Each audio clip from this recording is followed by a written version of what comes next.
অল্প সময়ের মধ্যে আসামিকে গ্রেপ্তার করেছে। রামিসার উপরে যে নরঘাতক নৃশংসতা চালিয়েছে তার বিচারটিরও একটি দৃষ্টান্ত স্থাপন করবে বলে আমরা বিশ্বাস করি। এই ধরনের কোনো ঘটনা ঘটলে পক্ষ বিপক্ষ সবারই উচিত দেশের স্বার্থে সরকারকে সহযোগিতা করা।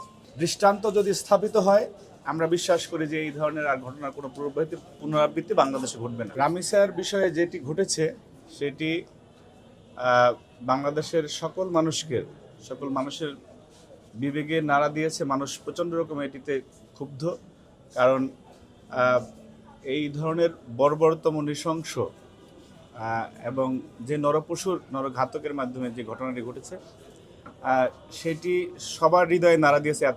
একটা শিশুর ঘটনা যেটি, এবং আপনারা দেখেছেন যে রাষ্ট্র তড়িৎ গতিতে আপনার খুব অল্প সময়ের মধ্যে আসামিকে গ্রেপ্তার করেছে। যেটি স্বরাষ্ট্র মন্ত্রণালয়ের কাজ ছিল গ্রেপ্তার করা, এবং বিচারের কাজটি মূলত আইন মন্ত্রণালয়ের কাছে, এবং আইনমন্ত্রীও আপনার যত দ্রুত সম্ভব এটিকে সর্বোচ্চ শাস্তি নিশ্চিত করা যায় সে বিষয়ে উনি কথা বলেছেন। এবং সরকার এ বিষয়ে প্রচণ্ড রকমের আগ্রহী যে এটির একটি দৃষ্টান্ত স্থাপন করার জন্য।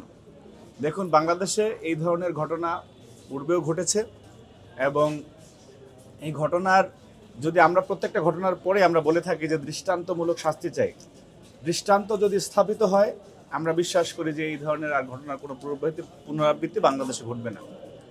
এটি আসলে কোনো দলের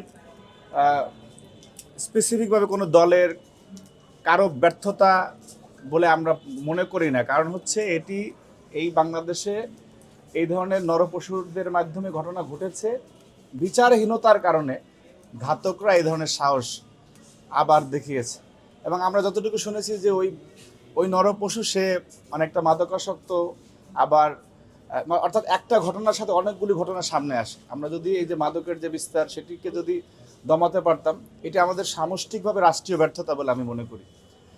এবং স্বাভাবিকভাবে মানুষ একটু এই ধরনের এত সেন্সিটিভ একটা ঘটনা ঘটলে উত্তেজিত হওয়া স্বাভাবিক, মানুষের মধ্যে একটা সংক্ষুব্ধতা থাকবে। কিন্তু আমরা মনে করি যে সরকারের আন্তরিকতার বিন্দুমাত্র কোনো ঘাটতি এই ঘটনায় ছিল না, বরং এই ধরনের কোনো ঘটনা ঘটলে পক্ষ বিপক্ষ সবারই উচিত দেশের স্বার্থে সরকারকে সহযোগিতা করা।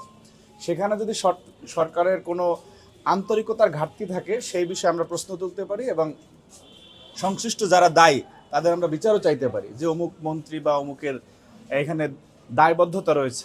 কিন্তু আমরা দেখেছি যে সরকার অতি দ্রুততার সাথে আসামিকে গ্রেপ্তার করার পাশাপাশি, এখন দেখেন ন্যূনতম একটি প্রসিডিউর আপনি মানতে হবে, আর সেটি মানা ছাড়া তো আপনি একজনকে ধরে সাথে সাথে কি বলে এটাকে ক্রসফায়ার, যেটার বিরুদ্ধে আমরা কথা বলি যে বিচার বহির্ভূত হত্যাকাণ্ড, সেটি যাতে না ঘটে। এটি আমরা বিশ্বাস করি যেই তারেক রহমান 12 ফেব্রুয়ারির পরে সরকার প্রধান হওয়ার পরে উনি যে দৃষ্টান্ত একটার পর একটা স্থাপন করেছেন, যে উনি আগের সকল প্রথা ভেঙে উনি যে সকাল সবার আগে অফিসে যাওয়া, উনি যে অনেক গাড়িবহর নিয়ে না চলেন, ট্রাফিক সিগন্যালে দাঁড়িয়ে থাকেন, ওনার যে আন্তরিকতা, ওনার যে মানবিকতা, এটি সর্বমহলে প্রশংসিত।